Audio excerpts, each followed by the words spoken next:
gonna start off with this one. All right, what's up, everybody? Welcome back to the Godly Gains podcast. Today is a very special episode because we have a very special guest. This is a guest that I met about 2 years ago, 3 years ago, super early on my faith walk, and it was really cool when I met him because he was like one of the first Christian friends that like I was able to get in contact with, along with my other friend Tyler Bird. So this is a really special episode, special moment for us. We're really excited to have him here. And so without further ado, we have Bryson. Thank you very much. Thanks for having me. Good, bro. Dude, just want to start off by, again, thanking you, bro, making the trip out here. I know it's a bit of a drive, coming from Santa Monica, but I'm actually kind of glad we did it at 2, because if we would have did it like at 4 or 5, then yeah, that would have been really bad. Yeah. Drive back might be a little rough, but that's all right. Yeah. I think you might be okay. Okay. Because typically the 10 going that way is like pretty open in comparison to the way back. You'll see the traffic on the way back and be like, all right, that's at least I'm not stuck in that thing. Good to know. Yeah. Sweet. But yeah, it's a blessing to be here and stoked to get into whatever we get into. I'm sure we'll talk a lot about faith, maybe a little bit of work, maybe a little bit of life. Yeah, absolutely. Yeah, something that you mentioned that I'm curious to learn about is you've mentioned a few times like you've been learning the art of conversation. Mm-hmm. What exactly does that mean to you, and like what have you learned? Dude, I like to talk a lot. Mm-hmm. I like to take over conversations as well. Actually, give me 1 second. Make sure this is recording. Okay, yeah. So the art of conversation for me, like one of the things that I've been working on is letting other people speak, right? Letting other people speak, and then the other really big one for me is listening. Like really listening to what somebody is saying instead of already formulating the response, right? Sometimes I listen to respond rather than listen to learn. So like even God's teaching me that, to like bite my tongue, right? Be slow to speak, quick to listen. Yeah. What about you, bub? Because you've kind of we both had to learn how to do that. Art of conversation. Yeah, definitely asking questions and just being genuinely curious helps a lot. I think for me, I always had an insecurity that I sound stupid all the time. So for me, with the podcast, it's always been just the questions I ask is like, were you honest and were you faithful?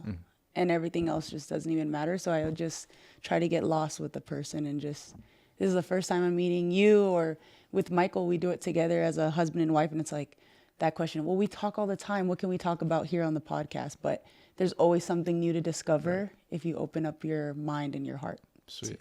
Yeah, I love that. Very cool. Yeah.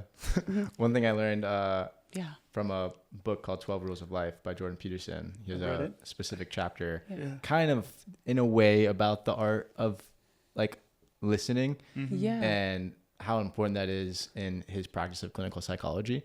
And when he has sessions with his patients, he learned how incredibly important it is not to impose his will in any shape or form, and to allow the person to like continue to speak. And like the art of listening in that situation is of paramount importance, because a lot of times the person themselves that has the trauma or the issue has the answers, but they need to be able to hear themselves like come to that conclusion.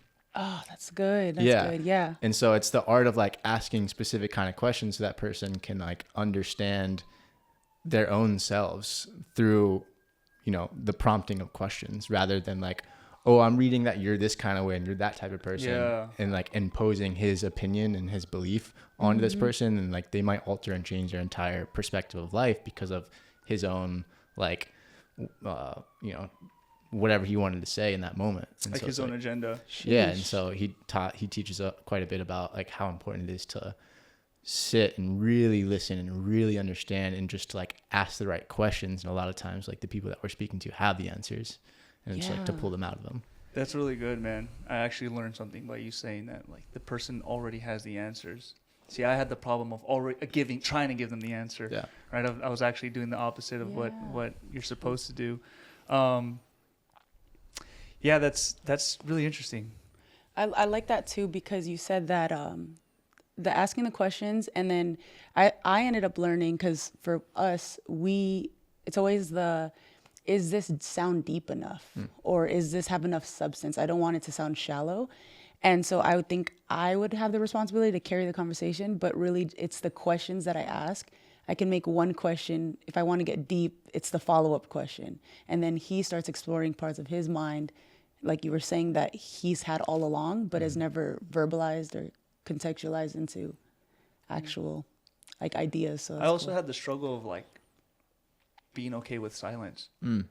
Like sometimes, especially in podcasting, but when early on we felt like we always had to fill the silence. Yeah. And so we're a bunch of times we're just rambling and it's like, what we're editing and I'm like, what are we saying? Dude? Like we can't even tell. Yeah, that makes sense. And you bring up Jordan Peterson. I've noticed when he's on podcasts, he'll take his time to think about what he's saying. I'm like, okay, even as a viewer, I don't think it's strange that he's taking his time.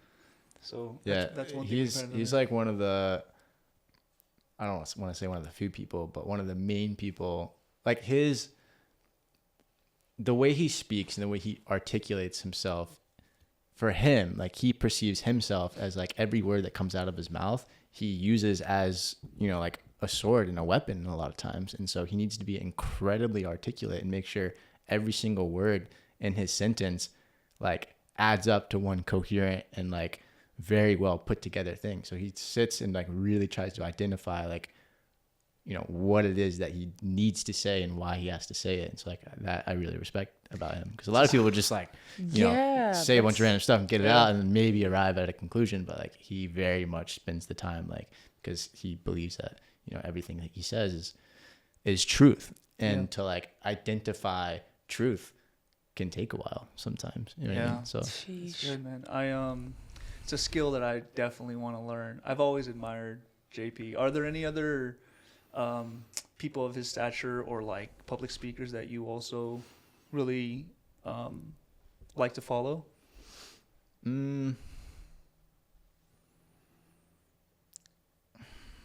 Recently, I guess I haven't. In terms of like intellectuals, I think he'd definitely be the person that I would refer to for, you know, that sort of education, philosophy, and theology and that sort of thing. I honestly don't watch that many. Like I don't really watch podcasts too much. I watch a lot of short form kind of clips and stuff from podcasts, like the Joe Shenko show and Bryce Crawford and all those guys. So. Yeah, that's awesome. Same. So I love a lot of the stuff that they're doing. But I mean, I pull from lots of different things. Honestly, recently I've been focusing so much on like business and that sort of thing. Yeah. And not so much on like, I guess psychology and that sort of thing. Yeah. But yeah, I don't know. I guess I don't necessarily have another person I would look to for that at the moment. But JP is up there for sure, and that's a really good source. Yeah, for sure. Too, absolutely. Yeah, and I love his book. Definitely a read that you have to kind of go through a couple times to like really understand it. Which one did you read? 12 Rules of Life. Okay, nice. Yeah, he has another one another 12 something. It's 12 Rules for Life, and then it's like Beyond Order or something like that. And then he just came out with We Who Wrestle with God. Yeah, he dropped that one I think like last year. I want to get into that book. I got it. I have a lot of books I need to read. I'm not good at reading books, but like I love the idea of having a book. Yeah. Same. But the thing about it is like it's an incredibly dense piece of literature that you like really have to sit like what? Yeah. You have to contemplate it. Yeah, it's a big book. Jeez. Yeah. So, dude, for a guest, like where were you born and where were you raised? Like where were you growing up? Okay. Where did you grow up? Yeah. I was born in Charleston, West Virginia. Okay. And I grew up about, 30, 45 minutes outside of it in a town called Winfield. Okay. And I lived there until I was about 6. We like moved around a little bit. It was just my mom, my sister, and I that lived there. I think I remember growing up, like my first memories were in my grandmother's home. I think we all lived there. And then probably when I was 4 or 5, we moved into an apartment like 10 minutes away. And yeah, like that's where the majority of my family is from West Virginia. And had a great, for the most part, childhood. I was very, what's the right word? I love to explore. I love to like go outside and like meet people or like climb a mountain or like ride some random person's dirt bike or whatever it may be. So it was great. I was very much love to be outside and just like explore and being out and about. Yeah. How did you go from there to now a videographer in California? Long story. So I moved from West Virginia to Florida when I was around 6. I lived in Vero Beach, Florida for about 4 years. Oh, okay. And then we moved to Jupiter, Florida, which is like West Palm Beach area. Okay. I grew up there for the most of my life. And that's like teens to young adulthood. Yeah, from like 10 to, I lived in the West Palm Beach area, like Jupiter, Florida, Palm Beach Gardens, from 10 to 19. Okay. And then I moved to Miami when I was like 20. Okay. Dang. Yeah. It's been all over. Yeah. But how I fell into like film and creative production and whatnot kind of just happened. I started modeling when I was 10. From 10 to 14, I was like, I could see that. Yeah. And from 10 to 14, I was in front of the camera. I worked in Miami and I was like, doing that stuff. So I got the taste of production in that world. And then. Was it like clothes or? Yeah. Okay. Like, print stuff. And then what got me into film is I skateboarded a lot. Like I skated for like 6 years and I got pretty decent at it. And like me and my friends, we wanted to make skate videos because that's like what you do. Yeah. So, and I saw some older kids, like what inspired me is like I saw some older kids that were like 3 or 4 years older than me. Like they started making skate videos and I'm like, oh, that's super cool. Like I want to do that. Street or in a park? Both. Okay. They would like make street skating videos and then like try and get sponsored or whatever. And I remember that era. Yeah. I always thought that was so cool. Yeah. And so I was like, I want to do that. That's cool. Yeah. Because I always had a bit of an affinity for, cameras or I guess an eye for beautiful things, I guess. Yeah. And then that kind of like that gap kind of just bridged, I guess. So I got a camera, started making skate videos. And then since I had a camera, I wanted to just get better at using it. And I was like, what was your first camera? My first camera was, I believe it was a Canon T5. Oh, wow. Dang. Yeah, so it's still working on the prism thing, the whole shutter. Yeah. It was a DSLR. That's a bulky thing too. Yeah, Canon T5 with the kit lens. That was my first camera. So I started making skate videos at the skate park. Did some like YouTube videos, Instagram. Sick. Are they still up? They are actually. Wow. Yeah. Crazy. Funny story is eventually, and then I started making.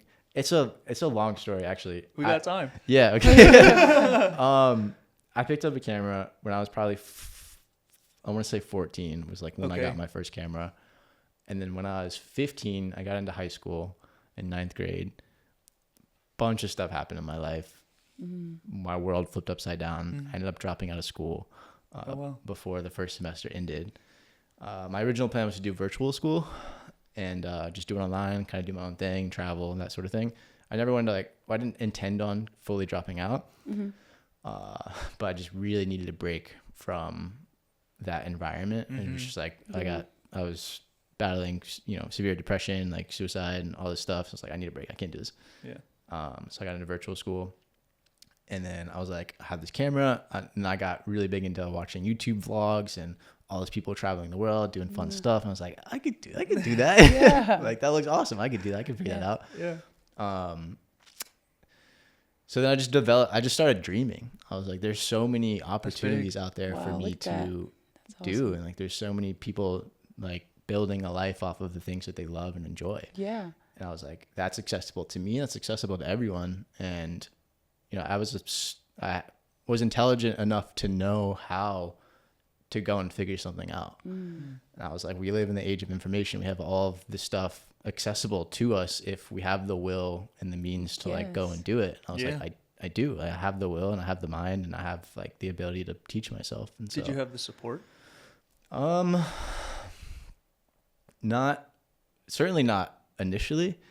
Like no one, obviously, you're 15 years old. No one's like, everyone's like, that's a horrible idea. What are you doing? Yeah. Like, You need to go to school. So it was for like 2 years, it was really tough because like it was me against the world. Yeah. Right. And I was like, it was literally only me against everyone else. Yeah.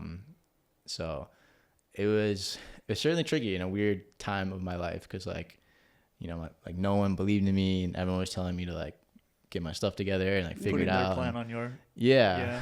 And that was really tough at the time because like, you know, not only was I battling like, you know, depression and like not having anybody I could turn to, then it became, you know, like now my family doesn't even really, you know, believe in me or support me. And so it's like, it really was just like me against the world. Yeah. That was really tough, but I had full, I just like really believed in my ability to, you know, make something happen, you know, whatever it may be. If I put my mind to it, like I knew that I could do it.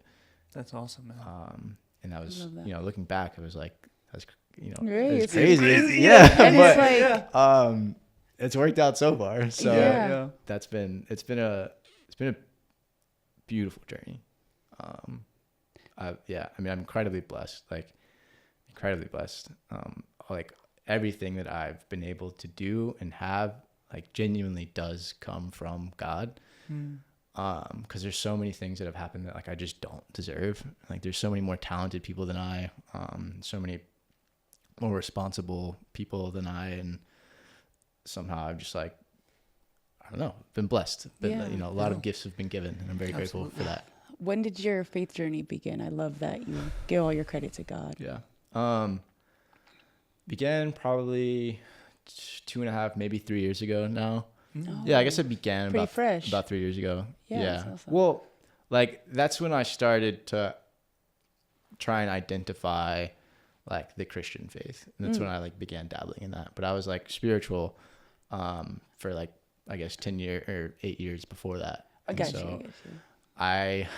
So around the time I was like 15, 16, I developed like spirituality, like New Ageism and that sort of thing. So I dove really, really deep into all of that stuff. And I learned as much as one possibly could about like spirituality and like mysticism, Buddhism, like all these different things. It makes a lot of sense too why you like the psychology, and then it's because it all connects. And then like, have you heard of you probably heard of him? What's his name? I know who you're talking the guy, about. Because I used to be into it too, and I had all his books. And is he like meditation yoga? No, he talks about meditation. Joe Dispenza. Okay. I think I know what you're talking about. Okay, well, yeah, he's just all about how like neuroscience connects to faith, and then so it grabs you into all that, and then it makes you your own God, and then so I got really deep into that whole like ideology. Yeah. And I really strongly believed it, you know, at the time, because it made a lot of sense, and it pulled me out of like something really incredibly dark. Because I started to learn the power of your mind and how like physics kind of back that up, and I got like deep into quantum mechanics and like all this stuff and like the nature of the universe and energy, and it's very convincing. It makes very much sense. And a lot of it does have some truth, evidence and truth in it. And so what I learned from that is, which does have a good understanding of the nature of God. So I very much understood the nature of like God the Father. But what they get wrong in like New Ageism and this sort of thing is like they completely separate the Son, like Jesus, from the Father. And they say, oh, like the Christian faith has it all wrong. Like it's not just this guy. Like that's such a minimal version of like what God really is. Like that's a lie, like just to control you and minimize you.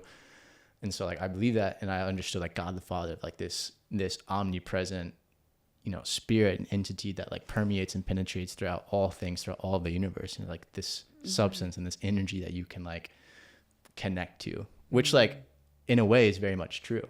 But again, they completely threw out the idea of Jesus, and at the time I did too.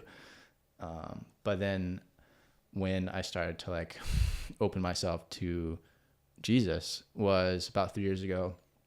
I started dating this girl, Nicole, and we lived in Miami at the time.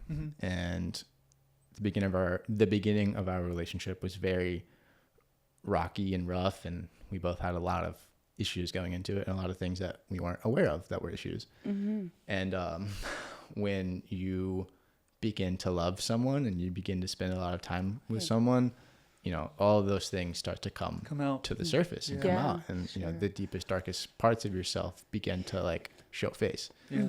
And she began to recognize that in me, and I began to recognize that in her. And we're like, hey, something's wrong. And then I felt called to figure out what was wrong and how to fix that. And so it's something that's still a little touchy for me, because it's like, it's deep and it's personal, and I'm like still working on things. Sure. But I guess I'm at a point now where I feel confident enough to be able to like, hey, it's my testimony. So like, I should share it, and I should feel confident in sharing it. It's like, I struggle with, and especially at the time, with like lust and pornography and these sort of things. And like, and that very much affected, you know, our relationship. It affected her ability to trust me. It affected my ability to be someone that's trustworthy and honest. And that's obviously a huge problem.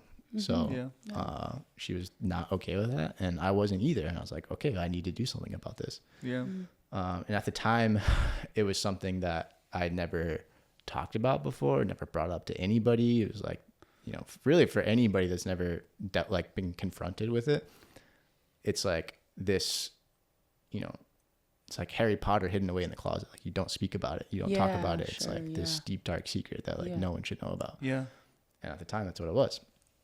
You don't even also realize how it makes you change in your character. You look at women in a certain way, but then once somebody highlights it, you're like, whoa, I didn't know I was doing that. I've shared this with her, like, you know, because when we first started dating, I was like still going through it as well. But now being on the other side, I'm like, dude, I was actually blind. Like, blind is the perfect word. I didn't even know until, how you said, somebody confronts you to it. And then you're just like, well, okay, this is actually something I do have to change. I didn't know I was actually living in sin the whole time.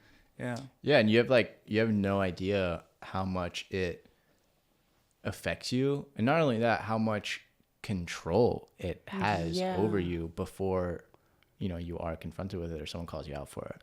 I you know, it's something I discovered when I was 8 years old, and it was just like a huge part of my life. Up in, you know, dude, it's so our generation like, has the technology. It's in the palm of our hand. It's right there. It's just crazy how much, like, so many people can relate to that. I mean, like, even women, you know. But so thank you for sharing and of course speaking on that. You remember when we were kids, you go to a movie rental store and then there's like a room in the back. It's like, that's a walk of shame. That's been eliminated. And you said something like really prominent. It was like, it's secrecy. Like, the fact that you can do it in secret now and nobody has to know. That's such a dangerous, like, weapon of the devil. You know, do you know Andrew Huberman? Like, I remember him talking about it on an episode on his podcast one time. He was saying that what you start doing is you start tricking your brain into getting a dopamine rush from doing things in secret. So then your brain says, what else can we do in secret? It just affects so much. But you don't think about that, right? You just, and it's an incredibly slippery slope. And it's like, you know, sin leads to death, and that certainly absolutely leads to death. And it's like the death of trust, the death of love, and the death of connection, of self-confidence, of like purity, of so many things. And like, so many people don't realize that, and like, they just think it's harmless. They're just like, well, see, even I had convinced myself, like, because I didn't really like date that much. So I had convinced myself, like, well, if I do it here, it actually prevents me from being like a slut out there, you know? So like, and then to even think that that's okay, I was like, yo, that's wild, bro. You're a wild boy to think that that's okay. We do that though with our sin, is just trying to justify it so we don't have to face it, which is exactly. So how does this go from you realize that and then now Jesus is in your life? Right. So being in that situation, realizing, and at first I tried on my own. I was like, okay, I'll just stop. Yes. Good luck with that. Yeah. Right. Yeah. Good luck with that. Yeah. I had no idea how hard and how difficult that would be. So I tried, and it like wasn't working. And then I found myself lying to her, to her face, because she would, you know, it very much affected her. So she would ask me like, hey, did you do that? And I was like, no. All right. Why would I do that? Yeah. I found myself lying to her face because I was ashamed. Like, I didn't want to hurt her because, you know, which is not her fault, but she was very emotionally reactive to that thing. And like, you know, we get it. Yeah, like, I get it. But, if I were to tell her like, yeah, I did that, she would break down, like throw a fit and leave. And I was like, you can't even handle the truth. That's harder to handle than just a lie at the time. Yeah, but it would always come out. And I knew that it would, because like a week later I'd be like, hey, like I'll tell you something. I lied. And like I would never keep anything from her intentionally. I was just like afraid to face the truth. And the consequences of my actions at the time. And so then that led me to realizing like I am helpless and I need help. And so I reached out to like one of my closest guy friends, which actually ended up being Tyler Bird. Oh, wow. And he was something that, he is one of the big major factors that led me to my faith. Because when I moved out, when I was like 17, I moved in with him, and we didn't know each other at the time, but I moved in with him, and he's been Christian his whole life and very deep in his faith. And I was still in that like spirituality. So we would sit and debate like all the time of like, you're wrong. Like, this is how it is. And he's like, dude, that's so crazy. Yeah. That's I awesome. love that. And so I learned a lot from him at the time. Like I didn't, whatever, but years later I came around to it. But yeah, I reached out to him and he's like, I have some resources for you. I have this group that I know about. Like you should check it out. So I did. And so I started, I was a part of this group. And it was like a men's group. We met once a week, and then it had like a coursework, and all of it was faith-based. And again, at the time I didn't believe in it, but I was like open to it.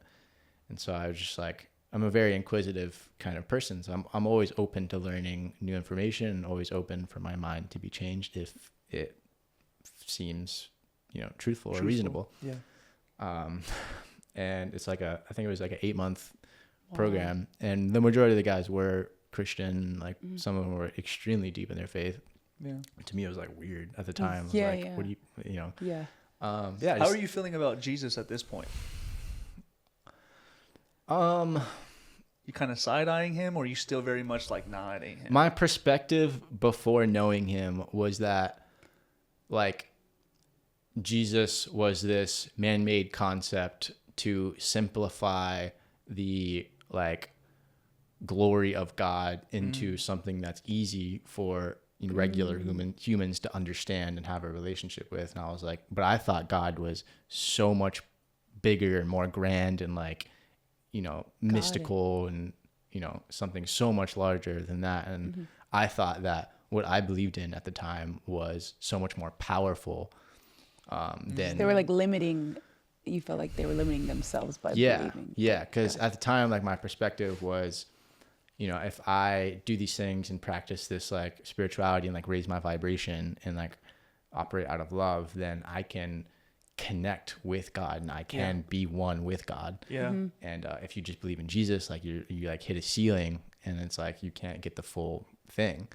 So that was like my perspective of all of that. But then I continued to learn more about him and like ask questions about Jesus and like how does that whole thing make sense? How does that like puzzle piece together? And then there was like a moment where I had like a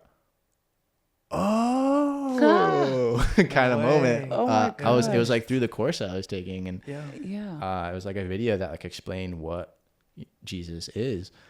And it was like, I also started reading the Bible because they encouraged me to like, hey, just read a chapter of the Bible, like a day. I was like, all right, I can do that. So I started doing that and continued to take this coursework and ask questions. And it was just like certain things started to click. And I was like, oh, that actually makes a lot of sense. I don't remember the exact specific thing that like made me have that aha moment, but you felt it. Yeah. I just love the fact that, do you know that verse that says that nobody comes to the Father unless he draws them? That Jesus says that? Yeah. It reminds me so much, like even that desire to not let your pride even block you from learning and reading the Bible, because a lot of people, if they don't believe in Jesus or believe in Christianity, they're not going to want to touch that Bible. But the fact that there was some inkling like inside of you that still wanted, like that small desire in you, is just so beautiful to see God working like in a way that would work for Bryson. It's just really cool to see. Yeah, because I'm the kind of person that's always in the pursuit of truth and knowledge. Yeah. And even now, like when it comes to politics or even my faith, I'm still always questioning things and always trying to see every single different perspective I can to get the full picture. Yeah. You know, like for example, when the elections were going on, I was like, I don't really know where I stand. And so I took the liberty of like trying to gain as much information from people I didn't agree with. Yeah. To try and see all sides of the picture. That's key. I think that's super important. My mom always raised me to be like that. And then as I went to school and went in my sciences and stuff like that, it was the same kind of thing. And able for me to really, truly have the closest like accuracy to truth, you got to be able to be open from everything. Yeah. You know? Yeah. Yeah. I think that's like one of the things that we really struggle with as a society nowadays is like everyone is more and more condensed into their own echo chamber. And it's so polarizing, which we know that, but we've lost the ability to be open-minded, it seems like, and like put ourselves in other people's shoes. I think that's such a massive like downfall of our generation. And it's like, oh, I feel this type of way because of the people around me and my family and how I was raised and like what I agree with, and they don't even think to educate themselves on like what does someone think and feel and what do they live on the other side of the world, you know, like boots on the ground. What are the things that they struggle with? What do they believe in? Like, why do they feel that way? And that sort of thing. I think that's such a important thing to do. It's just like a human being in general. It's like see the full picture before you come to any conclusion. And even when you come to a conclusion, I think when you put the stake in the ground and you say, I believe in something and this is what I believe and this is truth, when you do that, like you put a wall around you that protects your idea of truth. And some things are absolute truth. Like I certainly believe there's some things that are absolute truth, but like I feel like there's not that many things that are absolute truth. But you close yourself to, you want to be confident in what you know, but then you also don't want to block yourself from what God might be trying to reveal to you. Yeah. I try to live by that, like, and that is what really has led me to Jesus as well, is to keep that channel open. And it really comes down to that humility. And I was telling Michael that I'm so grateful because what God has done for me is to show me, he's constantly checking my pride and constantly telling me that you've been wrong many times. So what if you're wrong again? Just hear it out. Yeah. Before. And if it's offending you, like ask yourself, why does that offend you, rather than just sticking and moving off of the offense. Moving off the offense. Yeah. Yeah. So I really wanted to ask you this question, and I think it's kind of awesome that we're talking about lust and we're talking about struggles as like going into the faith. So you become a videographer. One thing for me when I first started dating Michael was I knew he was a videographer. I've also been to raves, so I know what the lifestyle is like. And for me, being an insecure woman at the time, it was hard to fully trust until I got to know him that he would be really standing on his morals while he was there. So I wanted to ask you, how do you navigate that? And have you ever struggled with now being on your walk with Christ and your convictions as you navigate that? Yeah. Space. Yeah, it's a great question. I personally don't have much of an issue of as far as like temptation in those environments, because when I'm working and I'm focused and I'm not much of a part of the scene to begin with.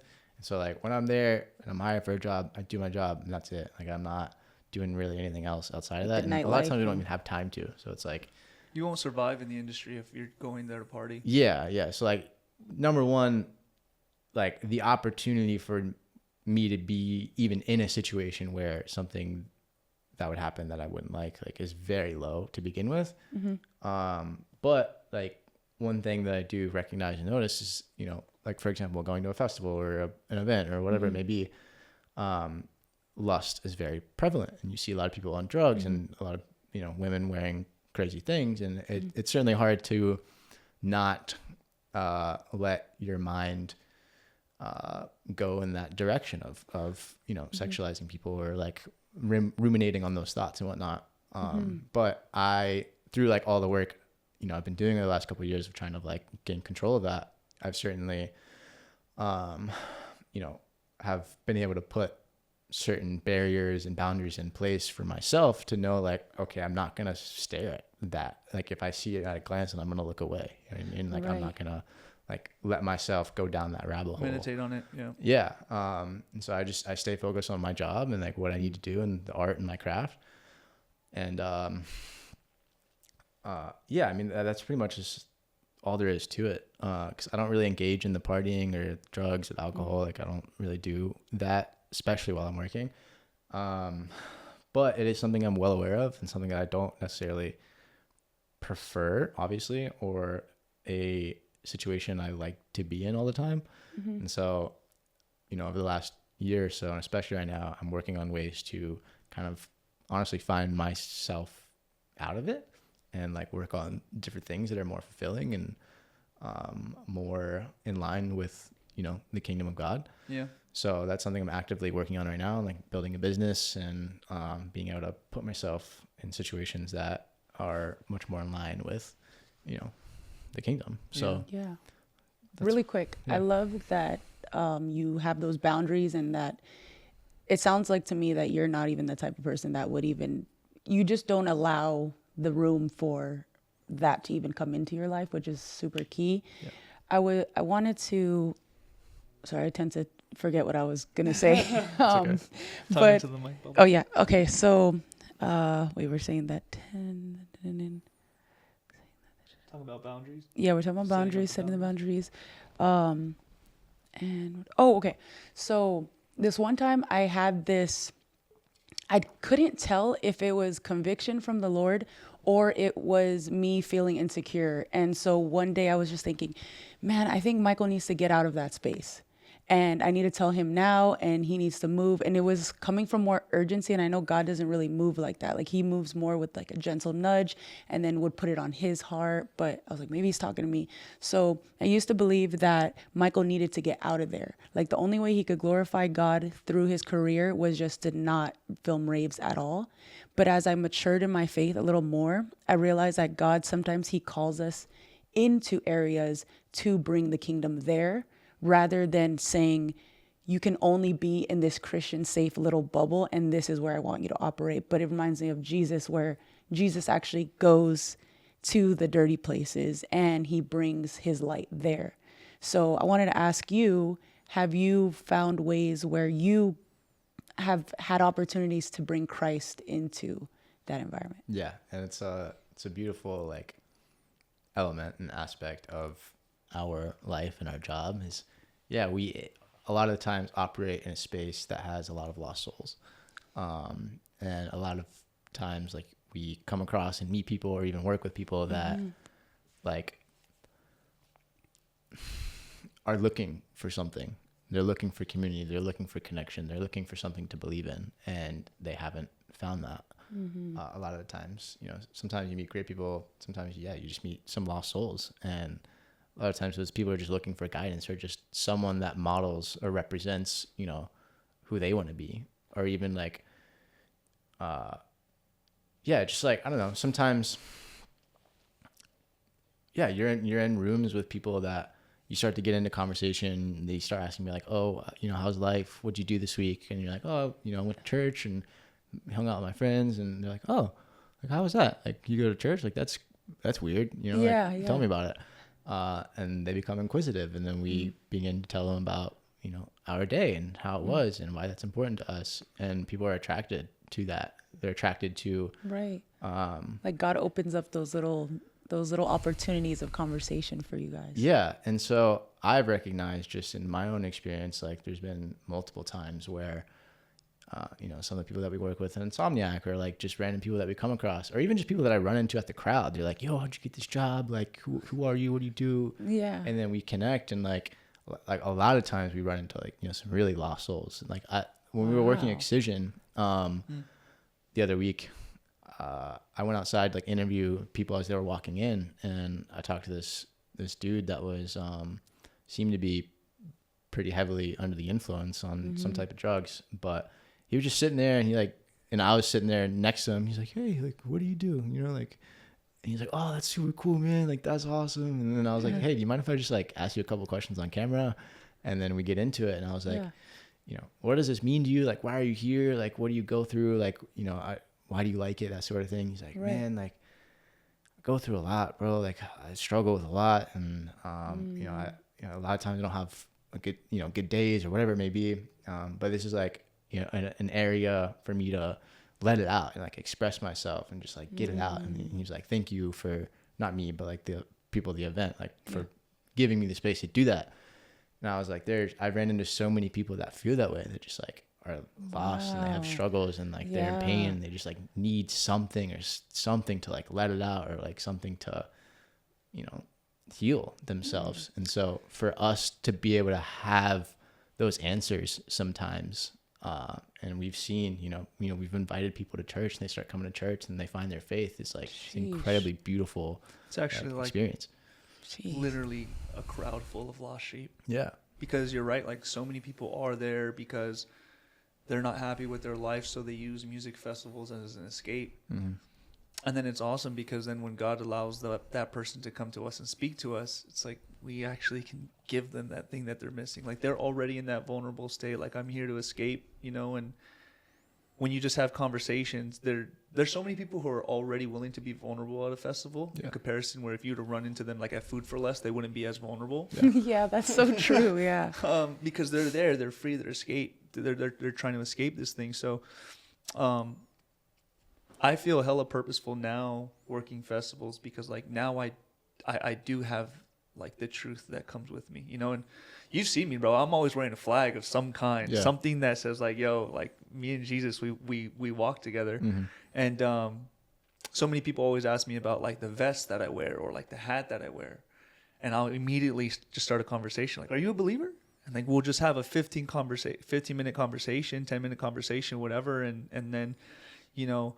I always end it was like, let me pray for you, bro. Like, what are you going through? And then just praying for headliners as we're going, you know, and it's awesome. Mm-hmm. So for sure, we're around people who may not be making the best decisions, but if you can just touch one soul, like it's worth it. Yeah. And it just goes to show like God is showing you're exactly where you need to be in that moment. Mm-hmm. And not to say that there might not be more opportunities. And you mean what's so cool about videography is there's video for everything. So God might have you here for one season and then he might have you doing Warner Brothers in the next, you know, like there's so much. So Michael tells me that you went to Africa. What were you doing in Africa? Mm-hmm. So I was in Africa for pretty much the whole month of January. Mm-hmm. I went out there mostly just kind of for fun, for a bit of a vacation, but also with the intent of like, vacation to Africa is just crazy, by the way. I love it though, but I've just never heard those two go together. Yeah, well, I don't know. It's like there's a lot of beautiful. I mean, it has like a couple of the wonders of the world. It has so much history. Oh, I see. And there's he flew in a helicopter over a big old waterfall. It was crazy. I saw his Instagram story. I was like, dude, that looks scary. Yeah, it was incredible. So I like. What we're talking about specifically is Victoria Falls, which is like one of the natural wonders of the world. It's the largest, most volume waterfall in the world. Wow, I love waterfalls. So we like hiked down into it to like see it, you know, right there, and like got soaking wet and all that. And then went in a helicopter flying over it to like see it from the aerial view. And then the helicopter dove down into the gorge, and we like what? It was like a video game. Dude. That's crazy. It was Obviously, he's probably very skilled, but it was crazy. Yeah, it was crazy experience. It was like one of those small helicopters where it's just you and like it was. It fit 6, I think. Sheesh, that is some like I don't know. Reminds me of like I was. He got pressed by a gorilla. Really? Yeah, so I went gorilla trekking in Uganda, and which I didn't really know is Uganda has the second largest rainforest in the world. Oh. And it's the only natural habitat for mountain gorillas. Mm-hmm. But I went and tracked gorillas and hiked through the rainforest and came upon a family of 18, which was really, really cool. That's crazy. It's like this is not the zoo. This is real life. You're like really out there in the middle of this jungle, and you come across a family of gorillas. Crazy. And they surround you and they mess with you. They'll come up to you and like, you know, grab you. Really? Like, so they were like interacting with you? Oh yeah. They'll come up to you and just like mess with you. You know. Yeah. They'll like walk up to you, Yeah, so cool. It's trippy. I love that so much. So that was incredible. I mean, as we were leaving, which was kind of scary for a moment, is in the rainforest is called the impenetrable rainforest. So it's incredibly dense. It's like bush everywhere. You like can't even walk through it. Oh. So they carve out a path. But as we were kind of walking, Machete. yeah, That's how you get through it. yeah. So as we were walking, I have seen that. back, we like get back onto the trail, and there's a silverback. So like here's the trail that's like cut out, and then you have like super dense rainforest on each side. So like we were like kind of like through it, and then we get back on the trail, and there's a silverback here. Oh God. And then we like start walking, and then there's a silverback on the other side where we have to go. And all of a sudden, the whole family comes out from the bushes and like goes onto the trail, and because they want to walk this way, and we're trying to walk that way. Oh my gosh, that's so. And so we're surrounded by like 15 No gorillas and 2 way. silverbacks, and we're all like, "Oh snap!" And What? They start. It's you and who? Just one other person? I think a total of 8 people or 10 people like go Still so per troop crazy. or whatever. Crazy. You're like, what did I get myself into? Yeah, but it got super tense for a second because you Yeah. could see that the gorillas were like getting antsy. They're like, oh, they're in our way. Like, where do we go? And so like, yeah, they were like looking at us like, whoa. Like, You're all what are you trying to guys doing? blend in. And then all of a sudden they'll just like kind of sprint past you. Yeah. Like, Oh my God. yeah. And then we're all just standing there, like standing still, like, and you're not supposed to look at any of them in the eye or whatever. And then all of a They sudden, take that as a challenge. yeah, Damn. or they can, yeah. And so then all of a sudden we're like all standing like this, like off to the side, and the silverback just walks right in between us and like grabs a dude, like just to mess with him and keeps What walking. the heck? Yeah, it's trippy. I just picture a gorilla, bro, walking past you like, is that 7200? Yeah. I like that one. I like that. It was one. crazy. You good. Yeah. So overall, my experience in Africa was like unreal. It was incredible. I went out there with. The first week was like a group of friends. It was all put together by a friend of mine, Isabel. She had kind of planned everything out and put everything together, and just kind of tagged along. And the goal was for us to create a documentary at the end of it. So the last like week of our trip, I was out there for a month. The last week of it was for documentary purposes, and we had teamed up with this nonprofit organization called Wherever You Go. And they had connected us with a family out there that lived in Kenya or Uganda. And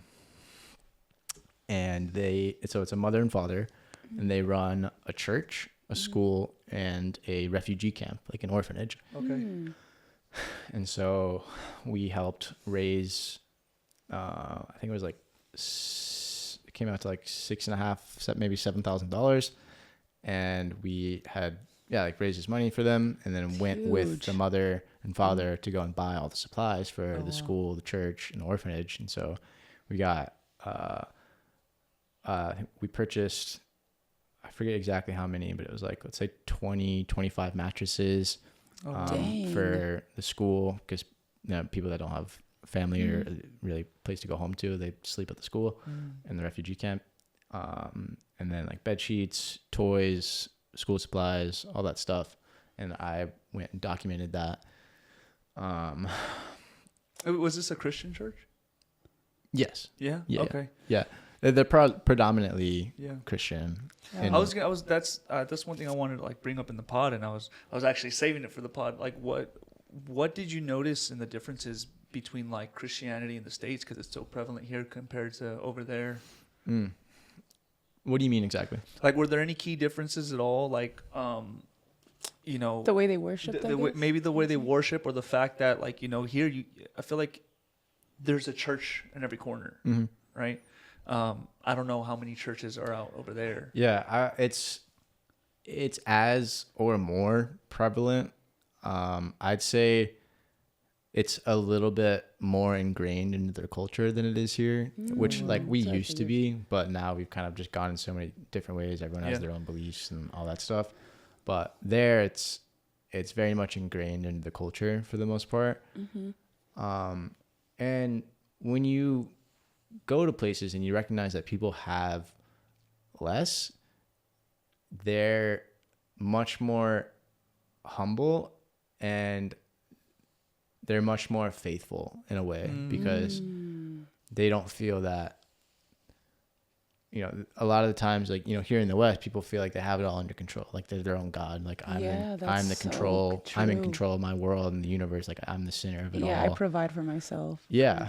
And, you know, you'll learn, or I learned when I went over there, is like so many of these people and these families like have next to nothing, but in a way they have everything. Oh, because so they're so cool. close. Yeah, that's and beautiful. so they rely so much on God and their relationship with him that it's just such a beautiful thing. One thing that I was really trying to get to the bottom of while I was there is, obviously a lot of people in Africa live in poverty. I would say probably the majority of people do.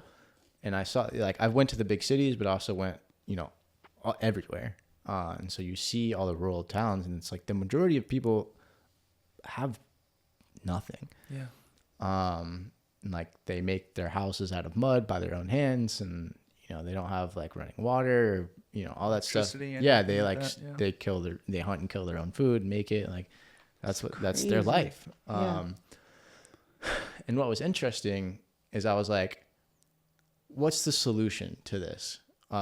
Like, how do I fix this? How do we fix that?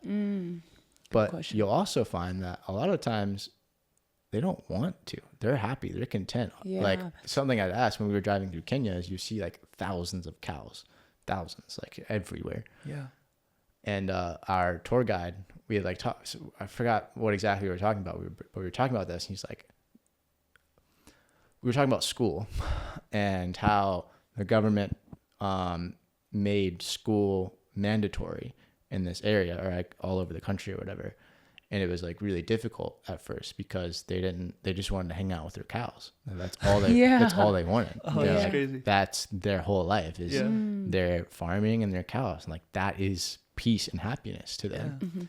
And so on one hand it's like, oh, they have nothing, but on the other hand it's like they have everything. They could ever ask for. So it was like a really interesting concept that I was trying to wrap my head around, because like, in, you know, here it's like we can never have enough.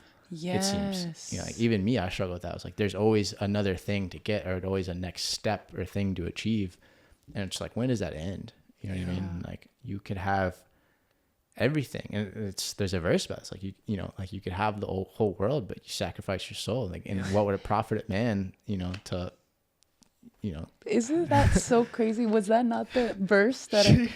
That's the verse that she was gonna bring up here in this pod that you just quoted. Like God literally dropped that verse to me today, like while we were talking over breakfast, and we were just talking about you coming in, and then I was like, yeah, I want to end with the verse, and then like that verse came up, and then you just said it right now. That's so crazy. But it's in a way that you used it in a way that I wasn't gonna use it, but it just goes to show how it is the theme, which is, it's so true. Like, what is it profit? And there's another verse also too that you just remind me of that says, actually, let me try to look for it really quick.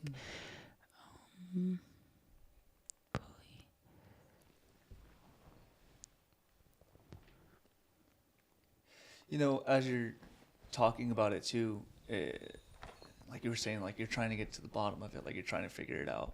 I feel like it's almost kind of like the same thing where sometimes you hear people who are in prison for a long time, like they come back out and it's really hard for them to assimilate, and they're like, they'd rather go back inside because they actually had peace, and then somebody on the outside go like, what, that place is dangerous and this and that. Yeah, well, I think that would be in some ways maybe a slightly different context, and that would attribute to, like, for example, the story of the Israelites being called out of slavery in Egypt.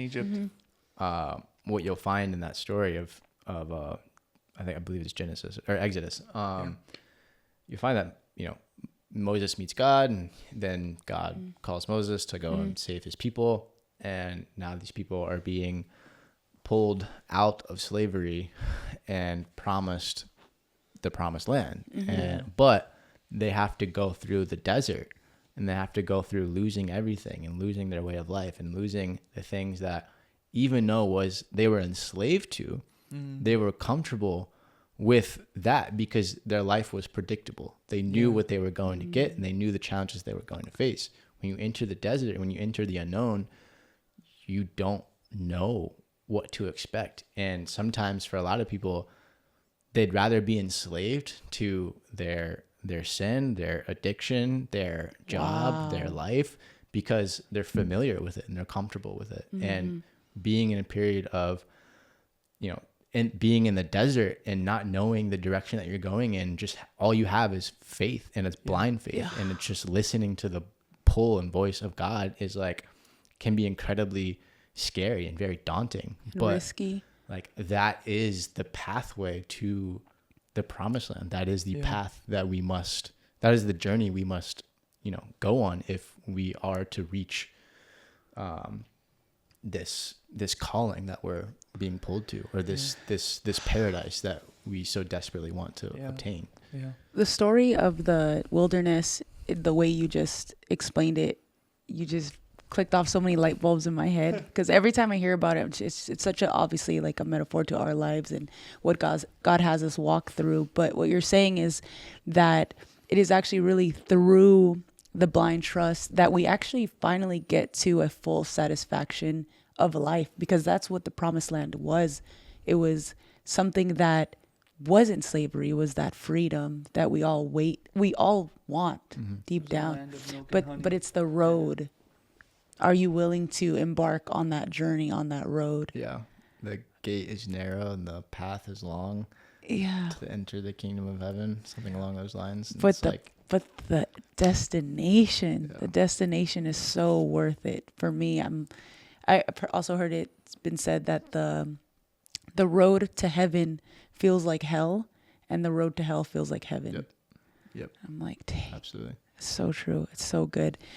It's beautiful too. And you really see that when you have God, you have everything. You really don't need anything else. That is it. And when you find I couldn't find the verse, but it was basically along the lines that when you find full satisfaction in God, you find full satisfaction in everything in life. And it's so true. I feel like it really humbles you down when you see those people in Africa who have so little and they just seem to be so okay. It makes you come back to life now and realize I am beyond blessed and I can find full satisfaction now. It's available for me if I just can be present and claim it, rather than always searching or always seeking or chasing. Yeah. That's beautiful. Something I've been or something I learned in church last Sunday is what's the word? Instead of trying to add things to our life to achieve fullness or wholeness with God, adding a new discipline, adding a new routine, or adding more time, this and that. It's the process a lot of the times is through subtraction and through removing the noise and through removing the grit and the grind, removing all of the noise and just sitting with.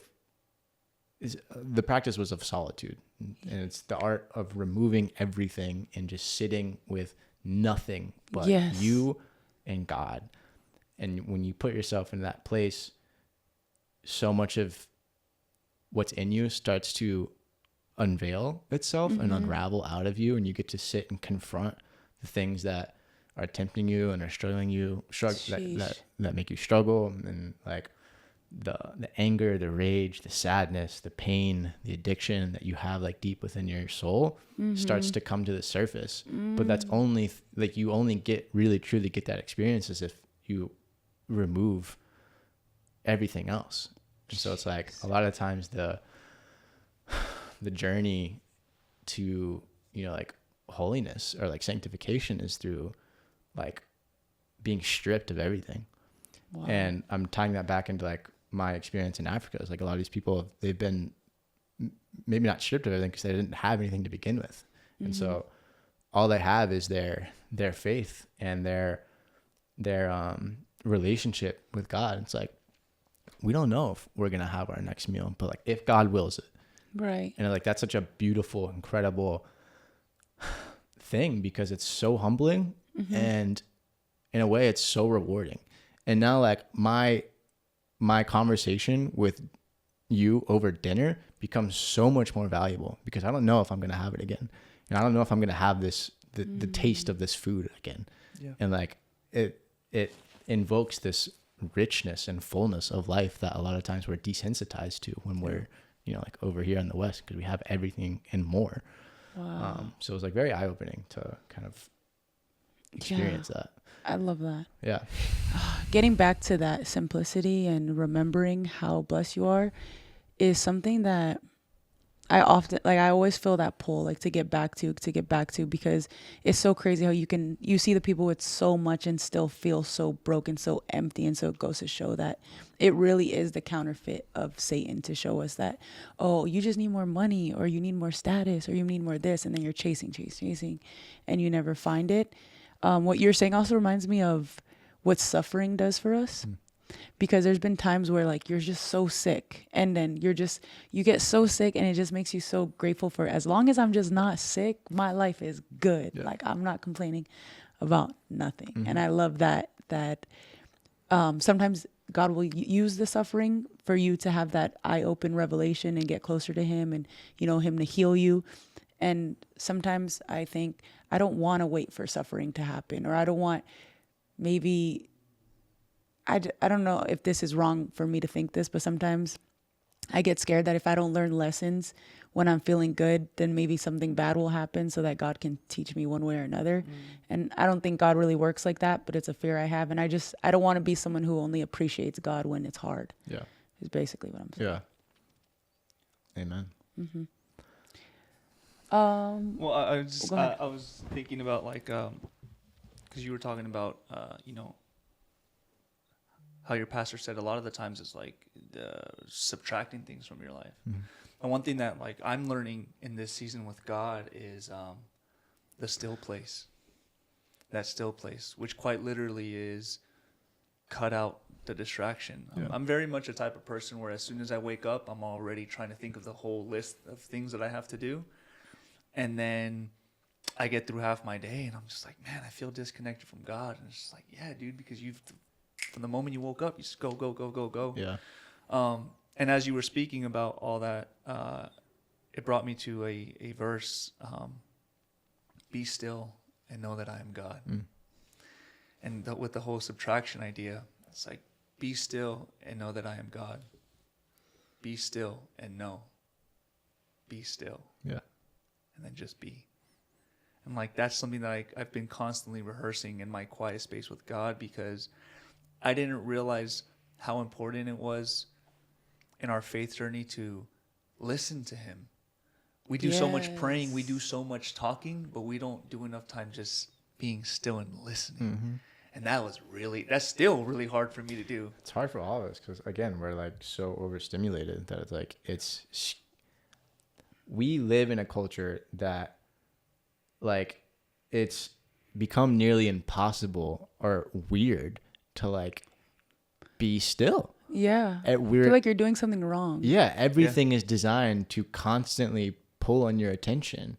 Wow. Like whether it be music or even reading, or it's just like becomes so uncommon to us just like sit and be bored. We've like lost that as a culture, as a society, as like human beings. A lot of times, like because being bored is uncomfortable. Mm-hmm. It's an uncomfortable feeling, but like it's in that uncomfortableness where we learn or aren't confronted with, you know, the things that we need to confront, or we hear the voice of God like calling and beckoning us. You know what I mean? Like an example that the pastor gave this past Sunday was this story of Dr. Martin Luther King before he kind of really began his true like journey.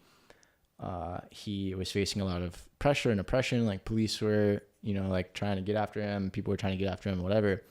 And he couldn't sleep. And he was like questioning whether to like give up on this thing or like move in a different direction or not do X, Y, and Z. I don't remember exactly, but he woke up in the middle of the night, or like couldn't sleep. So he got up in the middle of the night and went out in his kitchen, made a cup of coffee, and just sat in silence and solitude, because there wasn't anything really to distract you at that time. You know, he could have maybe turned on the TV or read something, but like when he did that and sat there and just sat in silence and in solitude and listened, like the voice of God began to call on him, and he listened to that and heard that. Wow. And what was spoken to him in that moment was the thing that was the catalyst for his journey of his life. And, you know, and then he gave this example of, would Dr. Martin Luther King be who he is today if he had a glowing rectangle like we all do? Oh, you my know, goodness. If you can't sleep, if you can't, you know, and you're bored, you pull out and you go watch a YouTube video. How often do we miss the voice of God? How often do we miss the pull and call on our spirit because we never sit and listen?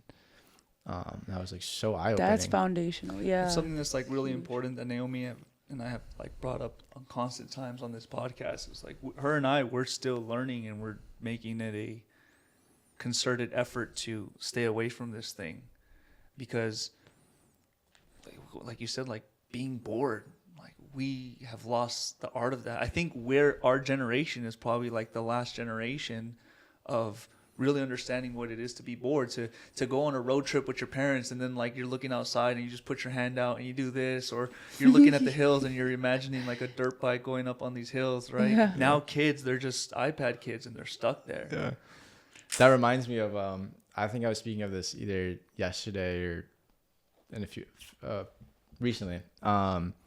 One of the most boring times I could ever think of in my entire life was when I spent a summer in Ohio with my grandma.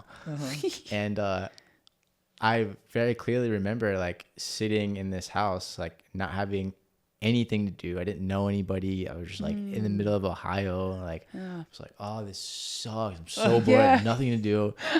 But then so good that ended up being one of the best times of my entire life, because I began to explore, and I began to like explore myself and the world, and go outside and get out of my comfort zone and make friends. Like I'd go ride the lawnmower for fun. I'd go play in the creek and like find bugs and dead animals. Like went to the taxidermy shop to like figure out what the bones were, and then I would like that's so fun. Go find myself in adjacent neighborhoods and like walk up to random kids that were playing basketball and like make friends, and then we became best friends, and then.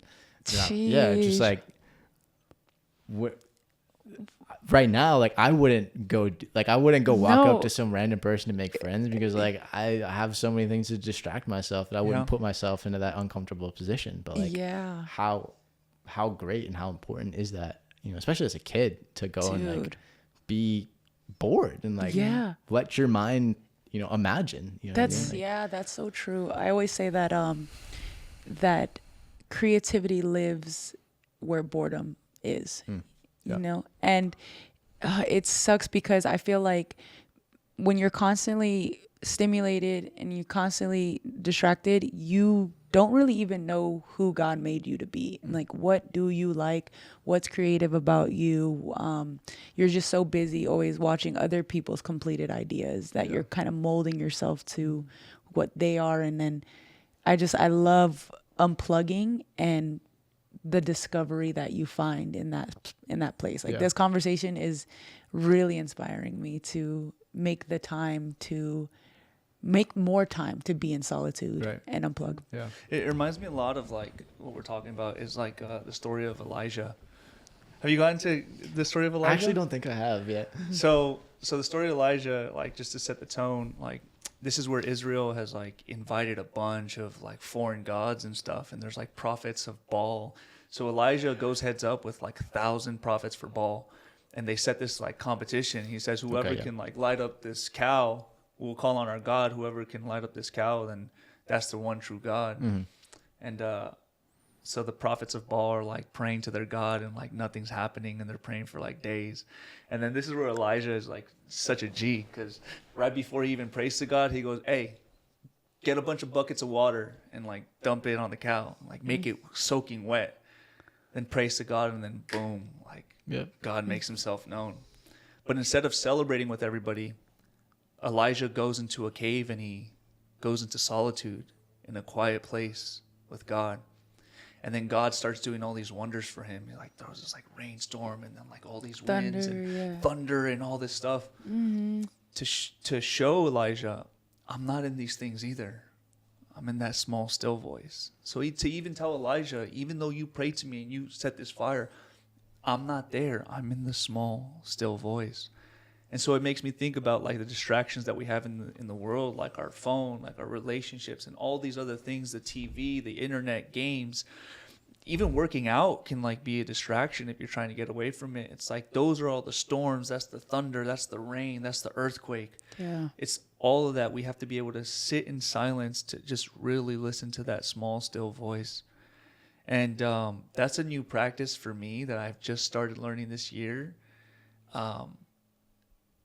And it's uncomfortable at first, but man, it's one of those things where, I don't know if you ever feel this way, but there are certain things that you learn on your faith journey when God reveals himself in certain ways that he does.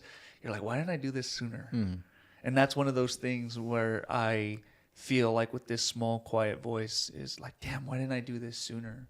And just sitting there and listening to him. Yeah. What's one thing God has been teaching you lately?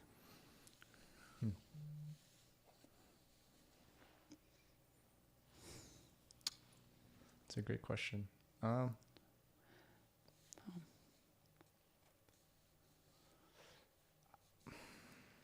Something I've been praying for a long time is like discipline and self-control, because the number one thing that I probably lack, and the number one thing I realize is the number one most important attribute to have as especially a man or just a human being in general, is to have discipline and self-control. And something I've prayed for a long time, many years. And like, especially with the, issue with lust and that sort of thing, and like feeling like I'm just not in control of myself a lot of the times. So like, why did I do that? Why did I go and make that decision? Why did I go and drink that or smoke that or like hang out with this person? Like, why did I do that? Yeah. I have control, but a lot of times I feel like I don't, like, why did I turn to this thing and do this thing that I know is horrible for me? He sounds like Paul, by the way. Yeah, that's something I've been praying for a long time. And also for a long time, I felt, like in certain ways I was kind of not angry with God, but like, fix this, yeah, right? like kind what's of thing, like, if you are who you say you are, like, do a miracle, or like, like take help, it out of my like life. do something, like, is this really all me? Like, if it really is all my responsibility, then like, what's the point of believing in this powerful entity or like having this relationship? If like, if it's all my responsibility, like, you know what I mean? Do it myself. Yeah. So like, that's something I wrestled with a lot over the last, like, year or two or whatever. But I continue to do the things, I continue to go up for prayer after church and like pray for the thing and like, have a moment where I'm like, oh yeah, this is the day. And it's like, it's not, I'm like, all right, well, I maintain my faith, keep trying, like keep praying, keep going to the places I know that I'm supposed to, whether it works or I feel like it's pointless or not. Like, it's the discipline that there you go. I said it. It's the art of discipline, of like showing up even when, you feel like it's not working or like it doesn't make sense. And I've tried, I haven't been perfect obviously, but I've done that. And all of a sudden recently, like, I woke up one day and felt like, whoa, like, I feel like a lot of prayers are being answered right now. And like prayers that other people are praying for me, prayers that I've prayed. Just like, I just woke up one day and like, felt like I was in a completely different place and state of mind. And it's been strange. It's like, a part of me feels like, oh, I didn't do the work for this. And I just like woke up and it was like, everything was different. But at the same time, like the past 2 years I've been trying to get to this place, and all of a sudden I wake up and I'm like, oh, I'm there. So that's been like a really interesting thing that I've been aware of recently. And it's like an incredibly beautiful experience, because I'm at, like, as of right now, I'm in one of the happiest, healthiest, like places that I've ever been in my life. Like, I don't really have anything to complain about. Like, my mental, my spirit, my discipline, my self-control, like my work, like all of it's amazing right now. And a lot of times, like, I feel like I don't deserve it. And it's just like a gift that's been given to me, a prayer that's been answered. And so I think the lesson in that is I think the ultimate lesson is like faith. And how often do you see in stories of the Bible where God had called these people like Moses or Elijah or Job or, you know, all these different people into like long extended periods of the only thing that they had was their faith and their belief that this God, this spirit has good intentions for me. And whatever he says, I'm going to listen, whether I agree with it, whether I hate it, whether I don't believe in myself or not, I'm just going to do it. I'm going to go through the motions, whether, you know, no matter how difficult it is or how weird it is, like it's the strengthening of and the testing of your faith. And it's like trial through fire. And like, you know, a lot of times like things are stripped away from you, things are taken from you. When you're called into this journey with him and he has a plan for you and he like, hey, you know, I'm not going to tell you when, but eventually you're going to be in this position, you're going to be this person, but you have to like, you know, swim across the ocean. You have to go in the wilderness and you have to be stripped of everything. Yeah. It's like that journey and that faith is like so incredibly important and so profound. Yeah. And when you're in the middle of it, it's like, what's the point of all this? Like, why am I doing this? Yeah. You know, what were you going to say? And I just to like close it, like it's the story of Abraham and his son, you know, like God called Abraham up into the mountain to sacrifice his son. He's like, what? Like, no. The same son like, that I prayed to you forever for? What are you talking about? Like, that's crazy. But hey, you know better than I. Yeah. And so I'm going to go through with it. Whatever happens, happens. And then, you know, eventually you get to the end of your journey and you realize like why it all makes sense in the end. But in the middle of it, you're like, you're lost, confused, you're surrounded in darkness and it doesn't make sense. And then all of a sudden you wake up one day and you're like, you know, I love that so much because you started off by saying that I prayed for discipline. Something that I've always prayed for was discipline. And just hearing what you just said now, you just said that, you know, you're asking him like, God, if I'm supposed to do this all on my own, or if you're not taking this right away, then what's the point? What's the point of doing this? And it's crazy because I'm a trainer. So if I could tell you one thing about discipline, you need endurance for discipline. And what God is showing you through your whole thing is it's the endurance, like teaching you endurance that if you want to be disciplined, you ask for discipline. He's literally building discipline for you through that, through all of it. So it's so cool. And what you said about faith, like faith is, we think sometimes if we ask for something and it happens immediately, like that was faith. But faith is no matter how long it takes, I'm still believing that you are good and you will come through. And last, I wanted to say that when it comes to faith, that you were saying, I'll just pass the ball.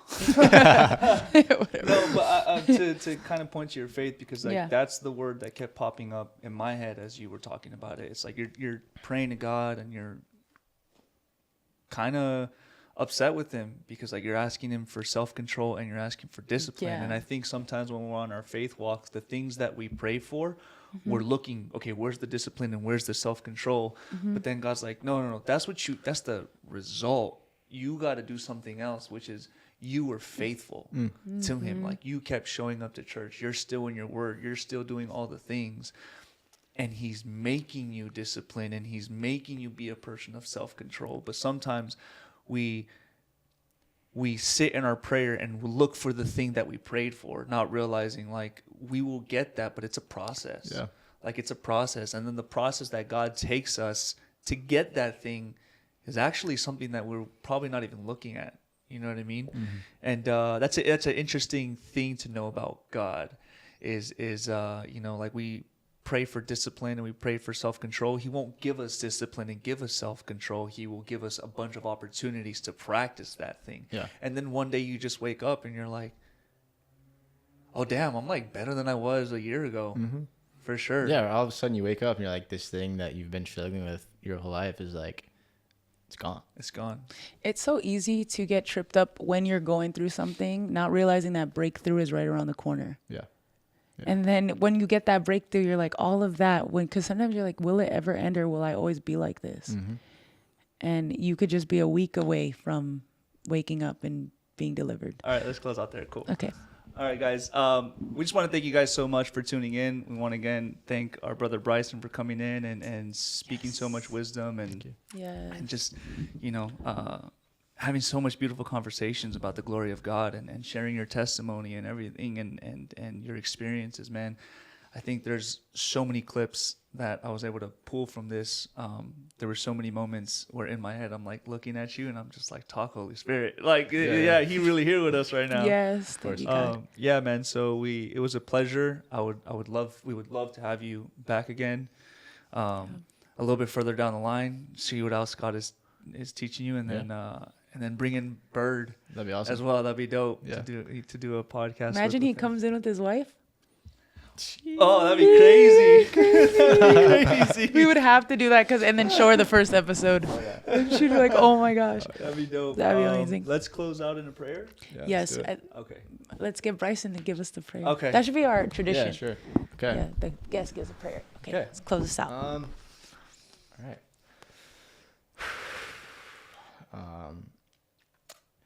Dear Father God, Father, Son, Holy Spirit, the Holy Trinity, call out to you in this moment just to, embrace the full presence of your Spirit here in this room with us. God. First, I'd just like to express my deepest and sincerest gratitude for your love and your presence and all of the things that you created, all of the lessons that that I've been able to learn, and the experiences that I've been able to go through, the ups and the downs, the joy and the pain. Like, it has all been such a blessing to be able to experience this life. Yeah. And thank you for just the gift of life. Lord, there are so many people and so much pain right now in the world, and there's so much doubt and uncertainty and talks of war and famine and just so many things that are so heartbreaking that I don't understand, that so many people don't understand. They don't know why, they don't know what, they don't know how. And Lord, I just wanted to pray. I want to pray for those people, Lord. I just pray that they find some hope in the midst of this chaos. They find some peace in the midst of this war and this destruction. Lord, I just pray that you meet them in those dark places and that you give them hope. You give them the things that they need. You provide safety for them, Lord. You provide an escape, a way out, and that you heal those that are broken, and you save those that are lost, Lord. Yes. It breaks my heart. And I just pray that we find a way out of this, and we come together as a people, as a society, as a world, and eventually we discover that we've had enough. Like, enough is enough. Yes. It's enough of this pain, enough of this fighting. We don't want this. We don't need this. And we just pray over the dark spirits and principalities of this world that rule this world. We pray over our enemies, that they may find love and peace in their life. They may find hope in their hearts as well. And I pray that they have good night's rests and they have good food on their tables as well. And they find your glory somewhere in the midst of all of this evil. Yes. So Lord, just give these people hopes and dreams. Meet them wherever they are, Lord. And I pray that you keep my friends safe.